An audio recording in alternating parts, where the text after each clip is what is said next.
We're joined tonight by our president, Dr. Stacy Alden Wilson.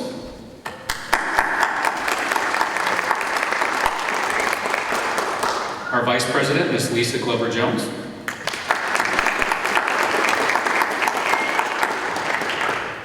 Director, Ms. Jennifer Lonis.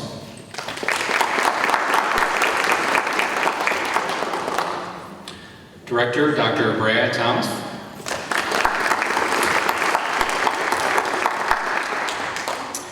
Directors Penny DeGarden, Ruth Bell Greco, and Vanessa Enriquez Pimblott were not able to be with us tonight. They send their regards, as was our student representative to the Board of Education, Mr. Terrence Clark III. We're joined tonight by members of the Ritenour District Leadership Team. So, members of the leadership team, if you would please stand to be recognized by the audience as well. So with us tonight is the Assistant Student for Human Resources, Dr. Mike LaChance. The Assistant Student for Curriculum and Instruction, Dr. Deneen Stewart. The Assistant Superintendent for Data Intervention and Student Supports, Ms. Julie Hahn. Our Chief Financial Officer, Mr. Dwight Lindhorst. Our Director of Professional Learning, Ms. Evelyn Gilliam. Our Director of Technology, Dr. Fred Harlan.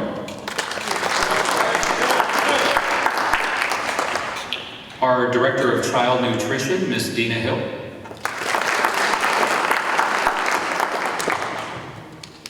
Our Director of Operations, Mr. Michael Smith.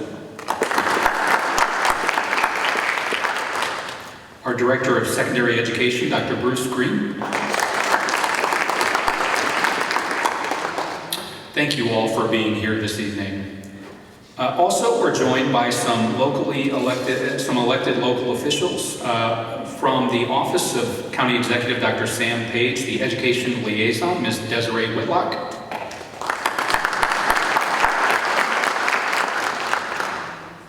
The Mayor of the City of Edmondson, Mr. John Gwaltney.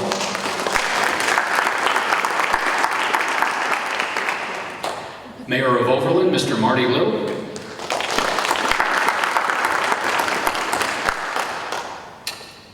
From the City of Overland, Mr. Ken Crowder. And from the City of Edmondson, Mr. Paul Zerbe.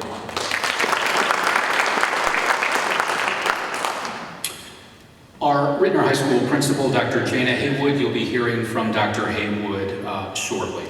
So thank you and welcome to the annual State of Ritenour. This is our 8th annual State of Ritenour event, although it's our first event in person since the spring of 2019. We started the State of Ritenour in 2015 for the purpose of telling our story, sharing our successes, as well as our opportunities with the community at the end of each school year. So this is the time of the year when everyone, when students, when staff members, parents, and community have the chance to celebrate learning, to acknowledge accomplishments, and to look back at the successes and the challenges from another school year. So this is a busy time for everyone, and we can't thank everyone enough for sticking it out with us tonight in spite of the weather. So I'm often asked what makes my job the best job in the world, and what makes Ritenour a fabulous school district. So I always talk about the Ritenour difference. What is the Ritenour difference? It's the belief that students will learn and grow every day with a commitment to students and to families and to the practice of serving the whole child and the whole community. We can all take pride in this vision of serving the whole child and the whole community. So this has been and it continues to be the work that we must do together. For the State of Ritenour, we're going to change up the format just a bit. In the past, it's been me speaking for 45 minutes about our successes and challenges. However, this year is different for many reasons. The first, we can talk... So I think that's the cue to take out the cell phone and check real quick. So many challenges this year. I'm sure that we can name challenges that we've all experienced. Another difference this year is that we were able to welcome KSDK Channel 5 into the Ritenour School District to film an hour-long documentary about how the COVID-19 pandemic impacted the district, impacted the community, and impacted our learners. So it was a team of KSDK reporters, anchors, and photographers. They spent more than 46 hours on our school campuses, in the community, getting footage and interviewing more than 50 students, staff members, parents, and community members over the course of 6 weeks in March and April of this year. We were the only school district in the region featured in their documentary. We thought it'd be quite natural to share some of those stories with you this evening. We'll share 6 different video clips from the documentary. Each one features a different look at how COVID-19 impacted Ritenour, with an emphasis on mental health and learning challenges for students, for staff, and for families. We'll then transition to a presentation by first-year Ritenour High School Principal Dr. Jana Haywood. Dr. Haywood will give you the state of Ritenour High School. At the end of the program, Dr. Haywood and I will be available to answer some questions. The video clips that we'll share with you today came from the documentary that originally aired on Sunday, April 24th. Students, staff members, and others shared powerful personal stories about the struggles the pandemic created and how they found the strength to move forward. We appreciate everyone who participated in the interviews and shared their stories, several of whom are here with us this evening. The documentary featured the frailty and the strength of the human spirit while we navigated the uncharted waters of the pandemic. It's been an incredible challenge and the most difficult yet rewarding time in my educational career. Because we're working to keep our event tonight to an hour, we'll only share a little less than 30 minutes of the program with you, which will be a total of those 6 clips. If you'd like to view the entire program, it's available on YouTube as well as on the Channel 5 website. So let's get started. In our first video clip tonight, we learned more about the amazing work of everyone who supported our more than 6,500 students during the pandemic. Learning over a screen is way harder than learning in person. I can't imagine how a lot of them made it day by day. My mom still wants me to wear a mask every time I go to school. Exhausted. It has been a long 2 years. You have to wear a mask around the halls. Loss of life and loved ones was a reality for many of our students. I'm working to get back to where I used to be. Not seeing my friends and being able to talk to them. It was frustrating, exhausting, stressful all the time for a while. Thank you for joining us for Unmasked, Lessons Learned During the Pandemic. I'm Ritenour. And I'm Michelle Lee. Over the next hour, we're getting a rare glimpse inside the Ritenour School District and its mission to educate students during the COVID-19 pandemic. The district had to close its doors in March of 2020. Teachers and students are forced to work remotely for almost a year before they returned to a hybrid schedule. Ritenour wouldn't return to 5 days of in-person learning until the fall of 2021. And even though students went to class as normal, we have learned that for some students, school may not feel like it did before, but there is hope.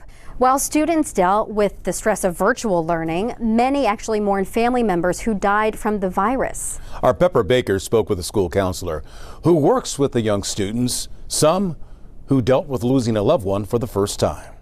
Hi, Johannes. Come on in. How are you? School counselor Elizabeth Winters connects with her students in a number of ways. So what are we going to plant today? Just having a presence, a space for children to have their feelings and to validate their feelings. There is healing in that. It kind of feels nice, doesn't it? Students in kindergarten through 5th grade are in the beginning stages of understanding their social, emotional needs. How to make and keep friends, problem solving, just understanding basic feelings, right? And how to cope with those feelings. Winters often uses small groups to help students who feel similar emotions, like grief circles. A child who has just lost a loved one, a parent, an aunt, an uncle, they will not be able to function on the same level as somebody who's not experienced that loss. The American Academy of Pediatrics estimated that between April 2020 and July 2021, roughly 140,000 children in the United States lost a parent or a grandparent to COVID. The virus And not being in school really took a toll on a lot of us. Because you're at home all day, cooped up. You don't know if you're going to catch it. You don't know who has it. I lost lots of family members, friends. Whether it was grief or just the loss of a normal school day, junior Kyla Williams knew it was taking a toll on her mental health. Reaching out to her school counselor, even just by email, made a difference. We've just created a close bond, and if I need help or just need someone to talk to, she's always there. And while some students can talk it out, others struggle with grief internally or have physical outbursts. They're at specials right now, right? With an education in mental health and fine arts, Winters found success in combining both. So many ways to navigate the grieving process through art, and we made like remembrance picture frames. For some students, the pandemic was their first time losing someone close to them. So having a space here is essential for their well-being. Pepper Baker, 5 on your side. Ritenour has 38 counselors, social workers, and therapists, plus more than a dozen others through the special school district and outside agencies. All of those people support the district's 6,500 students. Getting back to normal has not been easy. Even when Ritenour returned to in-person learning, it came with a lot of adjustment and conflict. There was so much pent-up energy, and students had to relearn how to be around people. So the amount of conflicts, the number of physical assaults, the number of fights that we experienced at the beginning of this year was not like anything that I experienced during my tenure. Like you had in more this district. fights. Absolutely, we did. And a lot of those conflicts were started around social media. Students would have strong thumbs on social media, and then when they're back in person with a person they might be in conflict with, unfortunately some of those conflict resolution skills had atrophied as well, and it was on. So thankfully, very strong team of administrators, very strong team of counselors and social workers to help students navigate those conflicts. But I will say without a doubt, the first semester of this year was the most challenging experience that I've had in my career. Wow. Was it easy to flip a switch and to get people back into the right headspace? No, it wasn't, and it very much was not. And even now, we're working to be better every single day. So it started off by making sure that we were giving grace and space for students and staff to be able to express where they were, to tell their story.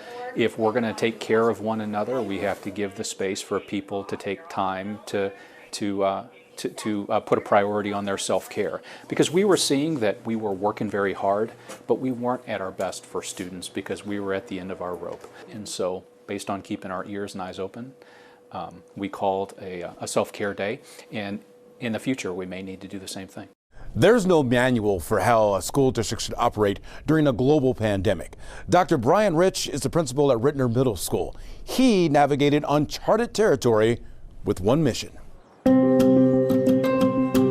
Focus on what's best for students and make sure that your staff is supported throughout the journey, but we learned a lot of lessons. A buddy of mine in this profession says we're building the plane as we fly it, and that truly was what was happening here. It sounds easy for you to say that, but just how difficult has the journey been? Well, there's some ups and downs. I like to, as an internal optimist, I'm always looking at some of the positives. Yeah.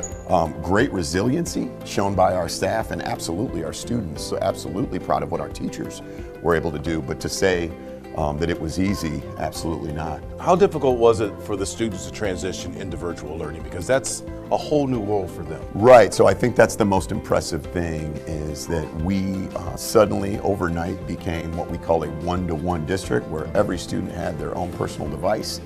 We got those devices out to students back in the spring of 2020. Almost overnight they needed to figure out ways to interact with their teachers, interact with their classmates online. How many hats did you have to wear during all of this? A lot of people wondered, as a principal with, during that virtual learning with no students in the building, what does a principal do? We brought the work to them. So we were committed to bridging that school and home gap. We committed to home visits, showing up on students' porches early on. It was assistance with tech.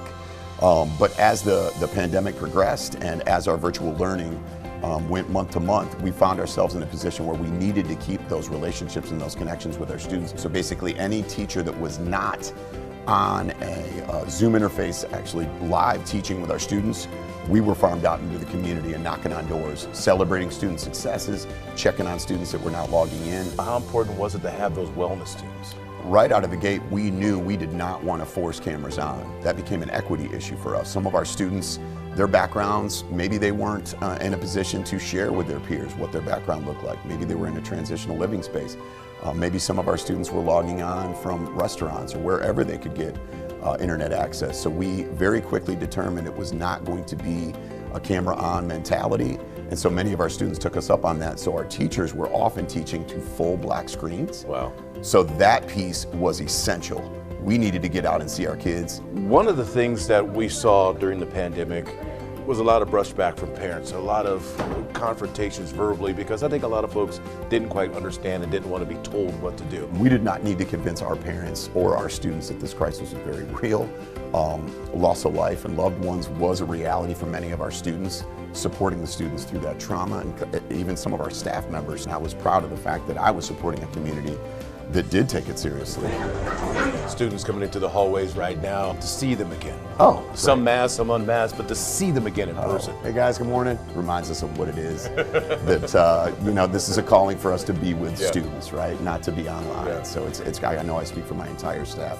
It's great to have the kids back in the building. Good morning. What are you going to take from the pandemic that you think is going to make this a better school district moving forward? A couple of things. All of our staff are worlds more tech savvy than they were before the pandemic. So we were kind of thrust into some professional development with our technology. I think there's a connectedness with students that we'll never take for granted again, those of us that work through it in our careers. I know, as I said before, our wellness team is always ready to bridge that home to school gap as needed if a student's not showing up. We know from the pandemic we're going to get out and knock on doors and get on front porches and try to find where those students are at and build that bridge. So we know that social emotional learning and supports have been a critical part of our plan over the course of the pandemic. Just this year, using federal ESSER dollars, we added nearly 20 positions to support the academic and social growth of kids. Now I'll say that, as shared in the video, the first semester of this year taught us that students and families needed every one of those staff members, every one of those supports, and even more. We're quite proud of the work that's been done this year, the work of supporting students and families, although we realize there's much work to be done, and as a district, we must be better. Now, this next video clip features the challenges that many of our non-English speaking families have faced during the COVID pandemic. When COVID hit, everyone had to pivot, but for Ritenour families who arrived in the United States for the first time during the pandemic, everything changed. Justina Coronel shows us how the district stepped in to ease that transition. Wow, qué bonito. In their new school, Isela and her children play Legos. Necesitamos ponerlo. Each piece builds new memories. Marion Elementary has one of the highest Latinx populations, and that's where Isela Jaimes Arellano's kids attend. They moved from Mexico just a few years ago. Mi pueblo se llama... My small town is called the Amadoras. It's a really small village. They settled in Chicago in 2016, moving to St. Louis last year. Conocidos aquí, amigos. I know some friends from my village, and they told me it was cheaper to move here. They recommended Ritenour School District for its bilingual resources. She admits the shift from one country to the next was difficult. Learning English made it even more challenging. I almost felt alone. Transferring to Ritenour changed all of that. ¿Y eso qué puede ser? Her 12-year-old is bilingual. ¿Qué más podemos encontrar? As for her littlest one, she primarily speaks Spanish. And what's helping right now is the teacher support. Trata de ayudarme. She tries to help me a lot. Everything she sent home is in Spanish so I can understand. However, remote learning was still hard to grasp. For those of us that came from small villages at times, we didn't have electricity, let alone internet. Feeling those same hardships are the Pablo siblings who attend Ritenour High. Yemi and Omar say virtual learning lacked the connection they needed. The online classes, it's more difficult because we was learn English.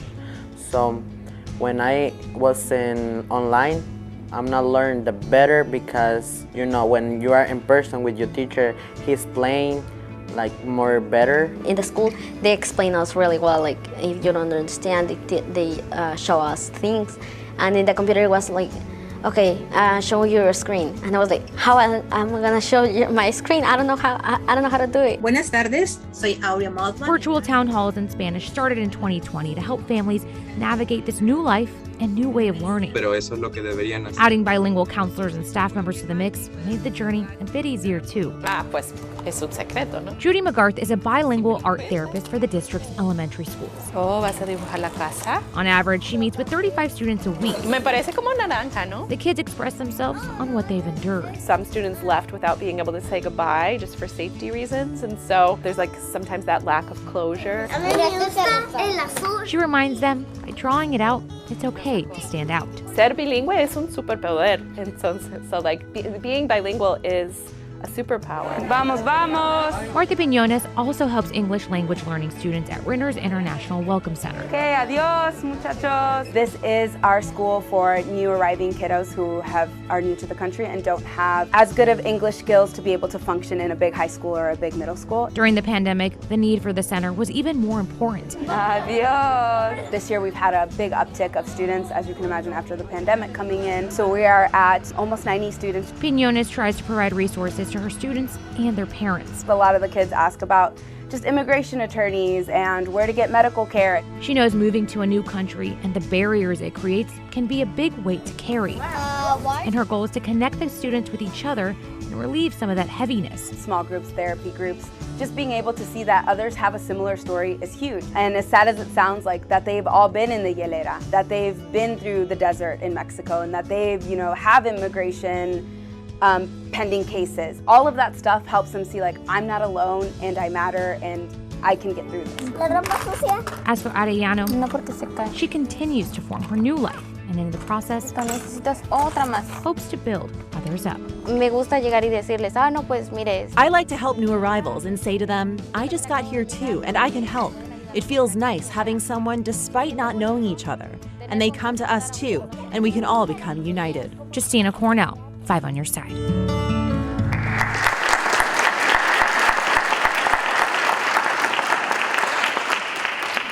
I spent time just this morning at our International Welcome Center connecting with students and staff. The IWC is focused on supporting students new to the country with little or no English.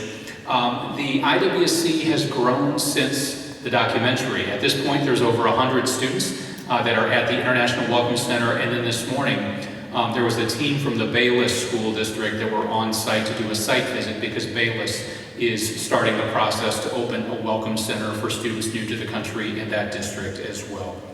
We started the IWC program in 2016 with 12 students, and as of today, as I shared, we serve more than 100 students in the program, which is located at the north wing of Hague Middle School. Just this past January, so 5 months ago, we enrolled 17 new students within a week in the program. Those students are brand new to the country. We're most excited that we're going to be transitioning a large group of students from the IWC to Ritenour High School at the start of next year, so the students can get on to the next leg of their educational journey, all on a path to graduation in the coming years. The next portion of the program talks about loss and expectations, as well as caring for the medical needs of Ritenour students.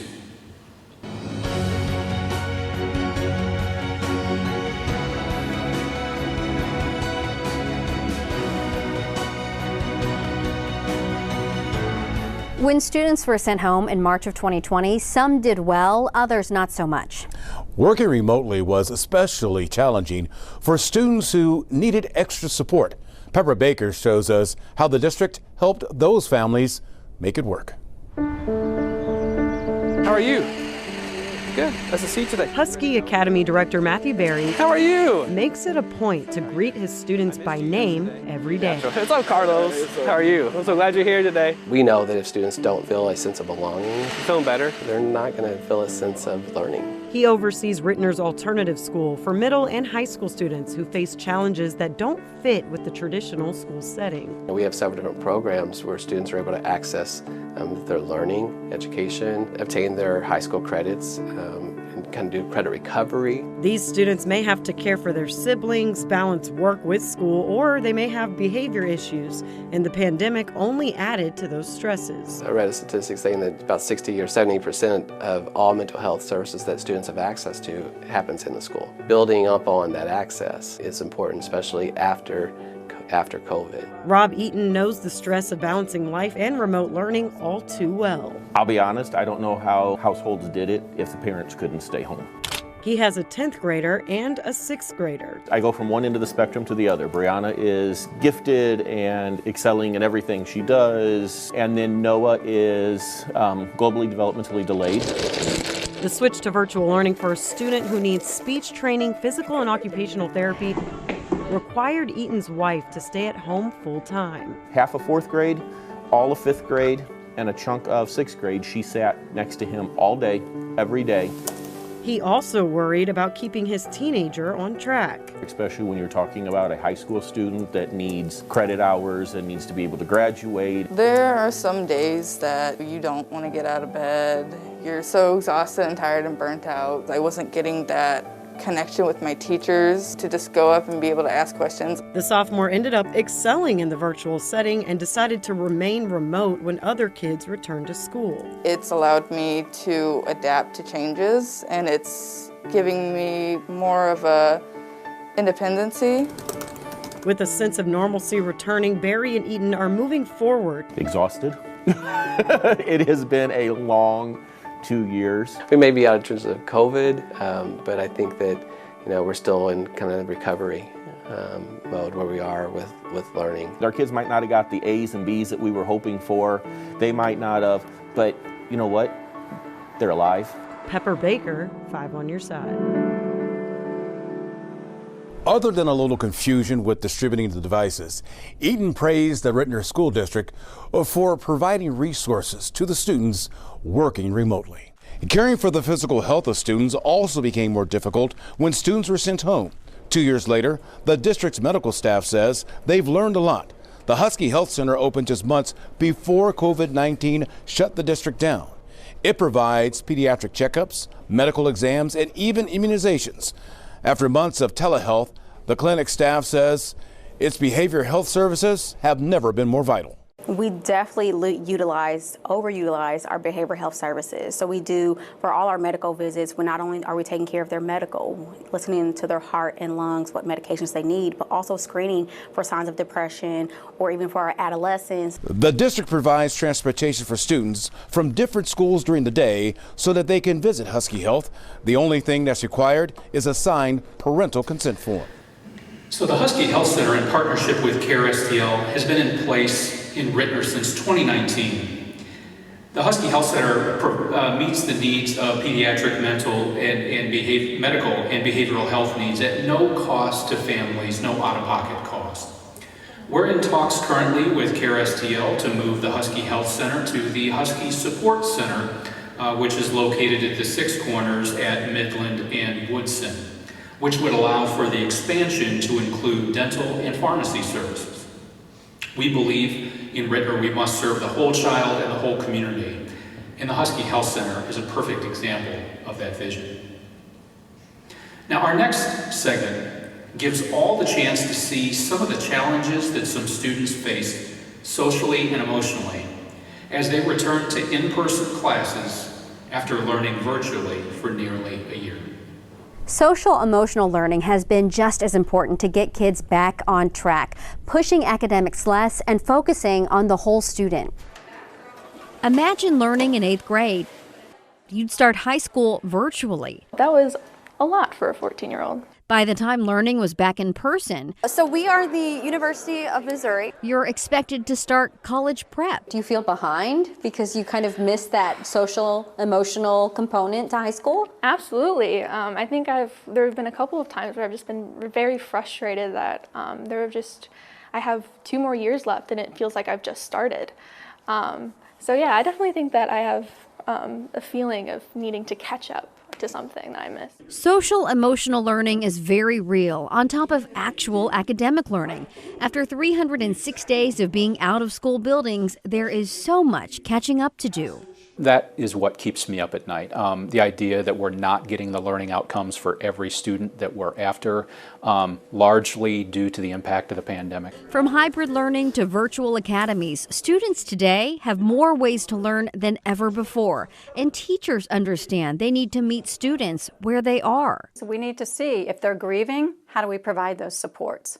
Because we can't expect you to learn if you're still at a level in your brain where you're thinking about, you know, my mother, my grandmother, my friend.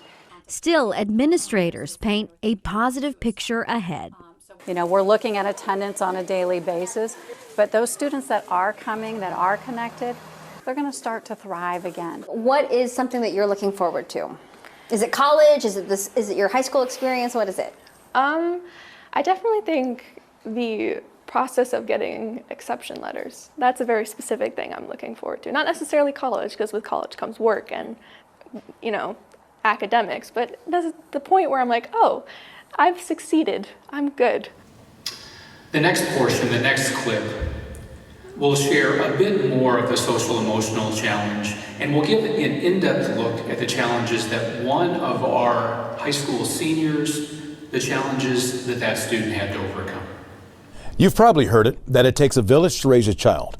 Well, the village here at Ritenour High School has come together to help senior Javon Chisholm, a young man who has had an unstable home life and lost the number one person in his life, his grandmother. Javon needed help navigating his life through all of those setbacks, including staying on the path to graduation, all during the pandemic. And the village had his back. The cab pulls up at Ritenour High School, and Javon Chisholm gets out. Morning. Good morning. How you doing? Ready to continue his educational journey through the doors and down the hallways. I want to go down the right path. I don't, you know, so it just took me a minute to just realize it and just put in that effort. The opportunity to learn has been a struggle for Javon. It wasn't easy. Trust me, it wasn't easy. Tough because of the circumstances surrounding his life. I've been bouncing the home since I was probably like 8. He's a young man who came through a lot of struggles, losing family, being uprooted. The pandemic adding to his struggles. And not being able to meet with him on a day-to-day in person made it even harder. Javon was staying at a place for children and teens in crisis when COVID shut things down. I didn't get to see my family. It is when Ritenour's village stepped in to help. Going back and forth through the FaceTimes, going back and forth through all of the chat groups that we have throughout the school system to make sure that his needs were still getting met. You can go right into that. The high school's crisis intervention specialist, Keaton Strong, refusing to let Javon fall through the cracks. Having someone that's in his corner when he felt that he had no one else left in his corner. He's a solid man. See, I put a little smile on your face today, okay? There is a realness about their relationship. Mr. Stone, he was once, you know, in my shoes, so, you know, he know the game. There is also a respect for Javon's progress. His story is outstanding because, you know, he had the opportunity to go in a different path that could have been negative. He chose a positive path. Now, he's on the path to graduate on time.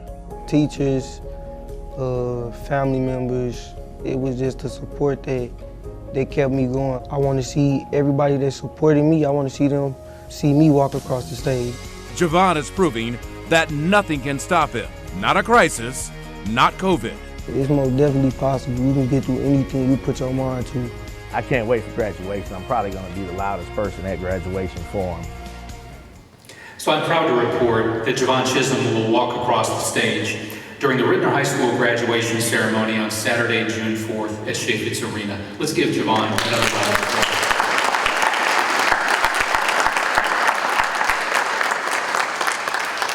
The unfortunate reality is that Javon's story is somewhat an outlier.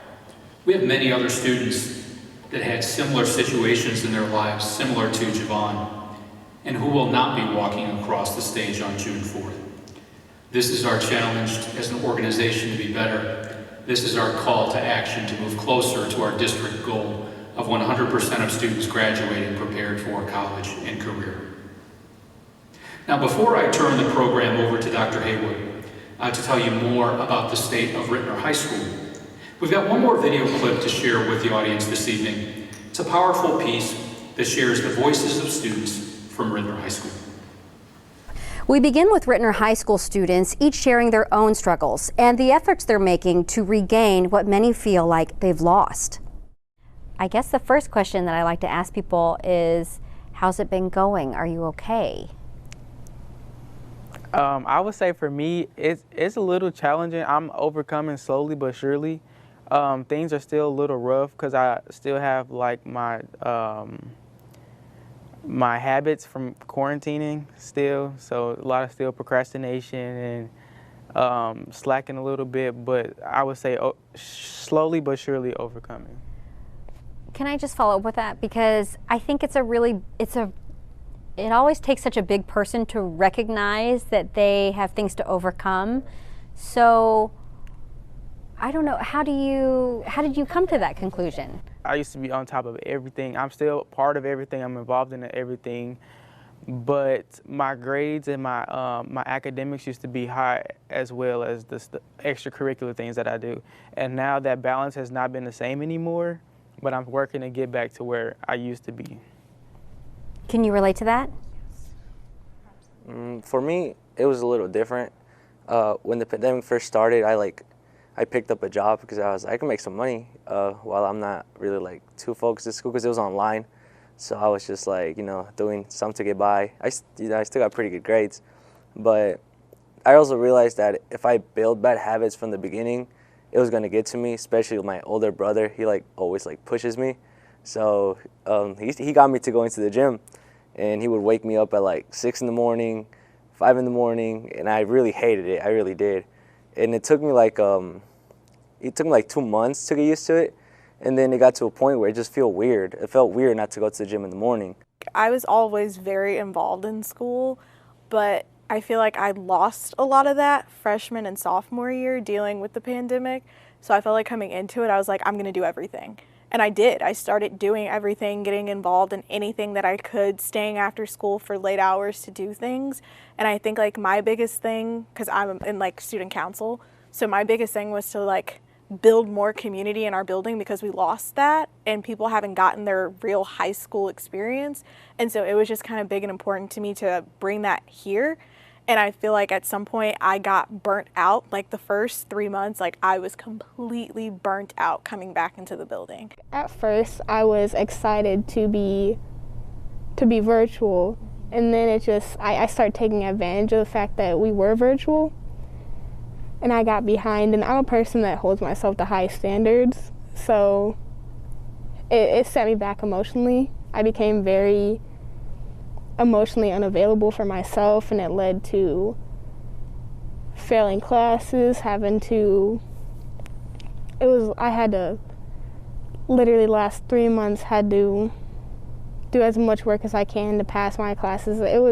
Overall it was more challenging than it was, and I still haven't really overcame. It's been hard too. How are you feeling today? I'm enjoying being at school lately more today. It was actually a fairly easy day to be here. Do any of you feel behind in school? Yeah. Yes, I feel like because of the pandemic that, like what he said, we didn't learn all that what we needed to in the classes. I think too, it was hard to go from the virtual aspect to the in-person aspect. We had heavier workloads on Zoom because they were well, you guys are at home, you have nothing else to do. So they would give heavy work, but then after they heard from us that we felt like it was heavy, they started backing off a little bit. But then coming back, it was all right, everybody expected us to just hop back on the train and keep going. And it was just wait a minute, hold on. And it was hard to transition and go back into those real piles of work and try to time manage better. It was just so difficult. And being in the hallways, that was the first time for me personally that we were all on top of each other. And it was whoa, I'm not used to being around this amount of people. It's been 2 years since I've been around this amount of people. And so I feel like it caused a lot of anxiety for students, not even just myself. It was a lot to know, like, all right, COVID is still a thing, but we're here. But it's like, we don't know, like, we might get shut down in 2 weeks. Who knows? So it was just still, again, that uncertainty. Gosh, I'm trying to, I empathize with you so much and trying to realize, I remember the day that I had to go back to work and I cried. I was just so overwhelmed because, you did too? Yes. Me too. My third day back, I went home and I bawled. Entire mental breakdown. Did you have any friends or classmates that you lost track of during the pandemic? Yes. Yeah, most stuff. That didn't come back to school, or? Yeah, like for me, I had 3 of my friends go virtual, and so I ran into 2 of them this year at the start when they had the welcome back to school ceremony. They did that for freshmen so we could actually have a tour of the building. But I lost track of them during the pandemic. I didn't have their phone numbers. We didn't keep in contact through email or any of that. So I just didn't talk to them for 2 years. And then so I ran into a few of them coming back to school, but one of them I didn't see until I just ran into her at the grocery store the other day, and it's like, oh, I haven't seen you for 2 years. How have you been? Like, It felt weird just being around all those people, and like you looked around, everybody had a mask, and some of the rules were kind of iffy. So you said, did you feel physically unsafe? Sometimes I kind of did, because I was a little paranoid about the pandemic at first, because like seeing all those numbers just skyrocket, and then sometimes they would go down. And then the next day you would check, and then the numbers were back up, and I was like, what the heck is going on? So, and then like you have to wear a mask around the halls throughout your classes, but then you go to lunch, and it was just like, that's not to knock on the school, but I mean, how do you really avoid that? Like, it was just people everywhere, and obviously masks were down because you have to eat. Were there other students that you knew of who may have been, where school would have been their safe spot? Definitely. Definitely? Mm-hmm. Are they okay? From what I know now, yes. But I feel like some students, and I'm one of those kids that won't let you know everything that's going on because it's just something I'm one of those people that I don't like people to feel bad for me because I feel like that's bringing them down for me. So I just like deal with it. I'm gonna get to positive things. I really am. I'm just wondering though, is there anything that you felt like you lost during this time? Mostly academic progress. Yeah, like things that I felt like we should have learned, but we really didn't get to during virtual. I like you used the word progress. For me, it was like almost like a roller coaster, because when they would tell me like, we're not gonna learn this unit, and then I would search it up just out of curiosity, and it looked extremely hard. At the time I was like yes, like I really don't want to learn that. But then like now that I have to, like, because my classes are just like a progression of the year before, so now I'm like encountering that same unit, but now it's harder. So now I'm like, I definitely like would have been happy if we learned some of that unit at least. But I guess I understand why teachers would do that, because they're teaching online through a computer to kids that, like even myself, might not even be fully listening. So like there's only so much they can do, Yeah. So yeah. I would say my biggest loss was probably finding myself. I had just got to a point where freshman year I struggled a lot in middle school, and I finally got to a point where I was content within myself. And I got told I was very outgoing. I always was with people. I was never the quiet kid, but then I came back to school and it was gut-wrenching when I'd hear people say, you're not the same and you're so quiet now, and I lost myself a lot during the pandemic, and it was kind of a setback because I worked so hard to be content within myself. Do you believe that you can find yourself? I believe I can, but I don't think I'm at the place to yet. We have a number of our Ritenour High School students here with us tonight that have been featured in the documentary. If you could all please stand to be recognized.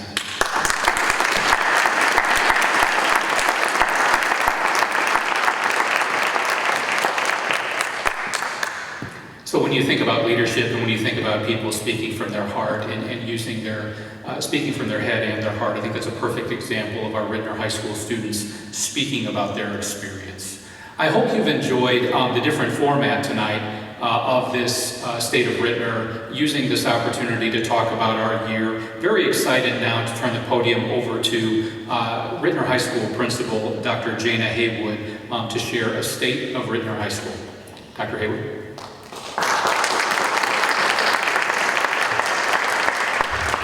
Good evening to everyone. Thank you, Dr. Kilbride.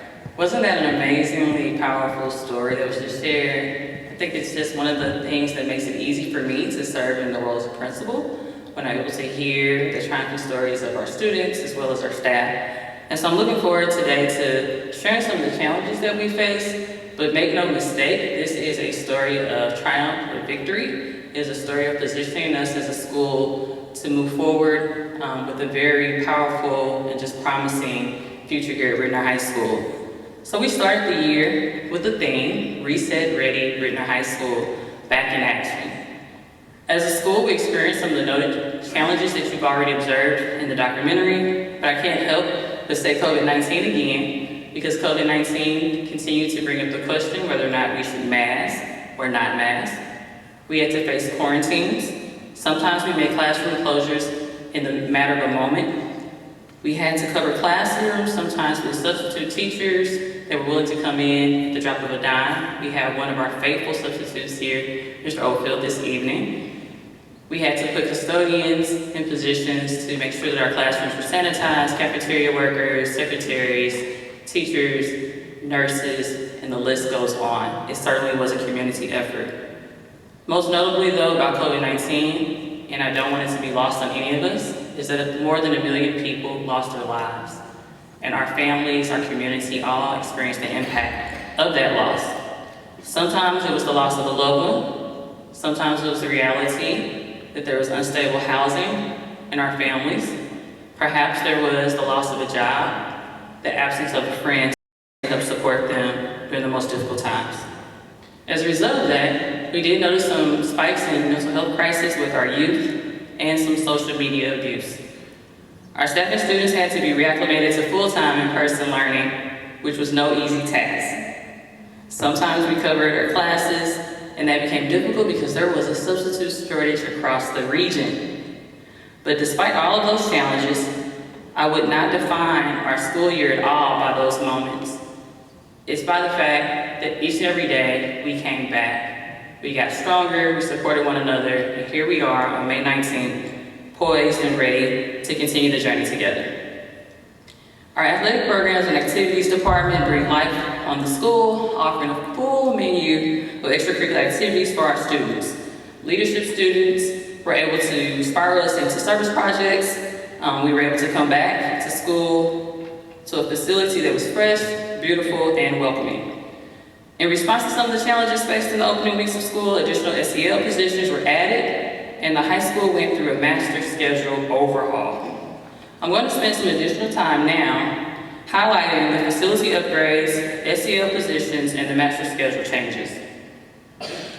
So in front of you, you will notice that Moorfield received a facelift. As we welcomed the staff back for the convocation, there was the presence of excitement and anticipation for the 2021-22 school year. Here, there are some shots of light poles. They brighten the campus lining St. Charles Rock Road, Orlando, the Upper Drive. It's always great to see our students' faces lining our campus. Our front door received a facelift, welcoming visitors, students, and staff at the main entrance. It is clear to anyone visiting that they are in the home of the Huskies and that we are glad that they've joined us.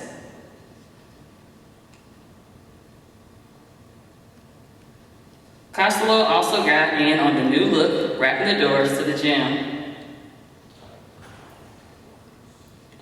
A few additional noticeable changes include the entrance to the upper lobby and the concession stand. We made it crystal clear through the branding of whose house you are in. Students and staff were pleasantly surprised and reacted positively which became a point of pride and something that we could all rally behind. This year, as already shared, revealed a greater need for social emotional learning supports than ever before. Thank you to Dr. Kilbride and to our Board of Education for supporting us as we were able to acquire 12 new positions here in the high school that directly support the social emotional learning and well-being of our students. And we did this mid-year. That's lightning speed for school time. We are better positioned to implement the multi-tiered systems of support now that these positions exist. Our school climate and overall culture has improved exponentially since they joined the team. We added 1 dean of students, 5 social emotional learning interventionists, 2 security specialists that sit at our main entrance, 2 teachers, 1 counselor, and 1 teacher assistant. Again, thank you for supporting these efforts.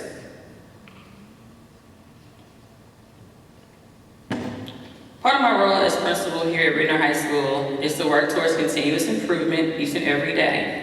I do that by critically examining our processes and the people and overall flow of our school. A fairly major operational shift that took place in the second semester was the changes to the master schedule. Thank you to the individuals that are listed on this slide, along with any other contributing voices. We continue to evaluate our master schedule today. Thank you to the individuals who have given feedback, some pushback, and those who've given a lot of support as we've undertaken this massive effort. What I can assure you is that the master schedule is important for us in terms of making sure our students receive the high quality education that they deserve in this space every day. The results of the committee landed on 4 lunches, creating space for students to comfortably fit in the supervised lunch areas. I believe you heard your meals speak of kind of the cafeteria at the beginning of the year on the presentation from KSDK. We adopted a different version of a hybrid block schedule. Mondays, our students attend all 7 of their classes. On Tuesdays and Thursdays, they attend 4 classes, and on Wednesdays and Fridays, they attend 4 classes. On Tuesdays, they attend their 2 support block, 4 and 6, and then on Wednesdays and Fridays, they attend 1, 3, 5, and 7. Our support block is specifically designed to assist our students with credit recovery, study hall, tutoring, quiet time, just time to decompress and be ready for the next block, club meetings, and school-wide celebrations and activities.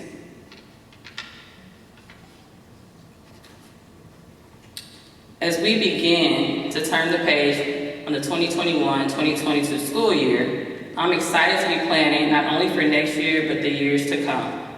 Many foundational structures are in place that we as a community can build upon and do great things for our students and beyond. Beginning next year, Ritenour High School will have an Army Junior Reserve Officer Training Corps program, JROTC. We emphasize every day, every student being prepared either to enroll in post-secondary learning, be employed or enlisted in the military. So the addition of the JROTC definitely strengthens that last E of enlistment. An additional ELL allocation, English Language Learners allocation, was granted to the high school. As you heard again on the presentation, it is one of our fastest growing populations, and with this addition, we are positioned to support our students and make sure that they are set up for success. The transformation of our facilities will continue. Ritenour High School will remain a point of pride for the community and a high school that is competitive in this region. Some large-scale projects that you can look forward to seeing unveiled in the coming year include renovating the cafeteria and building a fitness center. Please keep your eyes open for some additional projects that are underway. We have targeted professional development for our teachers to ensure that effective instruction is taking place in our classrooms every minute of the instructional day. This is important because as we transition back into full in-person learning, also having a true block schedule, our teachers need some support in terms of how to maximize every minute of the block. It's important to make sure that our teachers are also prepared to step into leadership roles, so some intentionality around those who've expressed a desire for a more formal role will take place next year.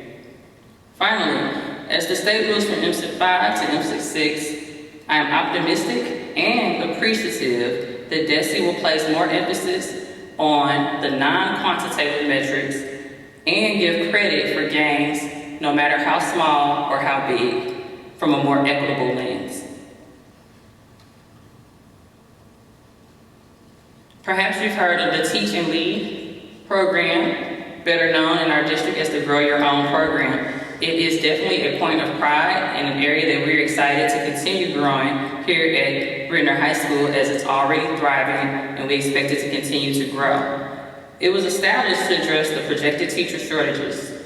Ritenour has responded by investing in community and taking the position of building community with community. Currently, the district, with the support of the Pride and Promise Foundation and a partnership with St. Louis University, has 3 students that are in the teaching pipeline and 2 slated to join in the fall. 2 of the 3 currently enrolled students receive $2,000 a year from the Pride and Promise Foundation and scholarship money based on academic need from St. Louis University. The 2 students that are planning to attend school in the fall will also receive financial support. In 2022 and 23, Ms. Sabrina Nonen will oversee the Grow Your Own, and Ms. Sharnez Gibbons-Williams will lead the Teach and Lead Club. Special thanks to Patricia Clausen and Beth Davey for the work they have done to get Grow Your Own to this point. So what's next? Well, I am committed to doing this work with the community, so we are going to be issuing a survey to find out what the perceived needs are from the community standpoint. Those needs will be prioritized and used to help revise our current comprehensive school improvement plan for next year. We are committed to increasing the number of freshmen on track because we know a strong start will make for a smooth finish. We also are looking to monitor the social emotional learning supports that have been so generously provided to our school to make sure that we're maximizing those efforts here at Ritenour High School.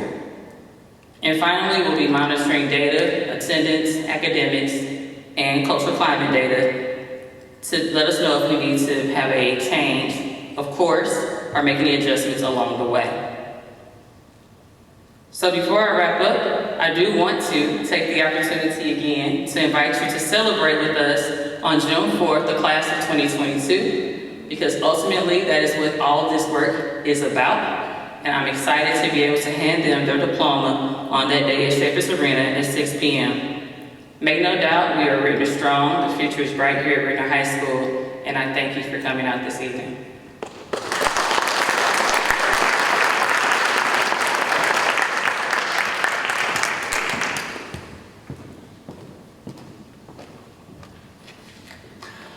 Let's give Dr. Haywood one more quick round of applause for the leadership that she's demonstrated.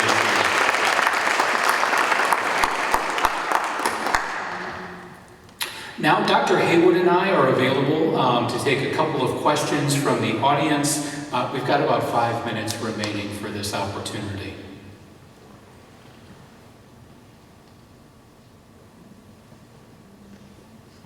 Sir, if you'd stand. Hello. Speaking of graduation, what is the current graduation rate for Ritenour High School this year? So we're excited this year. We've made a number of gains. We're anticipating that roughly 80% of our students will graduate. Some of them are still running across the finish line, and we're going to do everything to drag them kicking and screaming to that point. Is that an improvement over last year? Yes, it's a tremendous improvement. A lot of our students were disengaged. We had to really knock on doors, have conversations with families to really just reposition the importance of learning. I was having a conversation prior to tonight's session how although it's my profession and career, and I'm certainly believe in going to the highest levels in education, when you are having to choose between, basic needs and priority of helping to support your family and coming to school, it's an easy choice for anyone. And so I'm glad that our students aren't having to be forced to make that choice this year. should also make a mention that there were some students that graduated early. I think it was about 60. You have an excellent memory. We had 61, but that's really great. 61 early grads in December.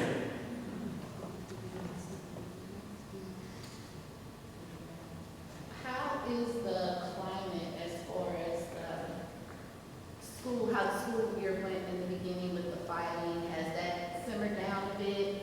Are they getting adjusted? Are there less fights or no fights? How is that? Well, I'm glad to see Kyla nodding up and down because similar to the storm that I guess we were able to, that passed us over, I feel like the storm of getting reacclimated to school has occurred here at Ritenour High School. Certainly where there are people, you're going to have conflict and there are some issues, but we are able to navigate in a space that's conducive for learning.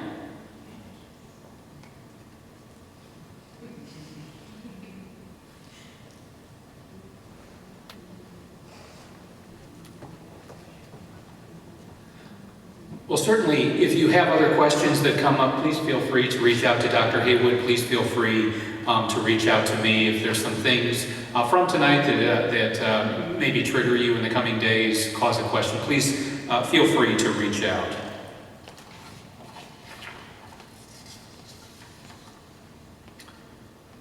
So with the time that we spent together is certainly a memorable night. Hopefully we've enlightened you a little bit about the strengths of the district, some of the challenges that we're working to lean into. As an organization, we work to be transparent. We know that it's important to tell the positive stories, but we also know it's important to own the opportunities that we have to get better, because we know there certainly are those as well. I want to thank everyone for sticking with us tonight and joining us for the 8th annual State of Ritenour presentation to celebrate the end of another successful school year in the Ritenour School District. I hope everyone has a safe evening. Thank you.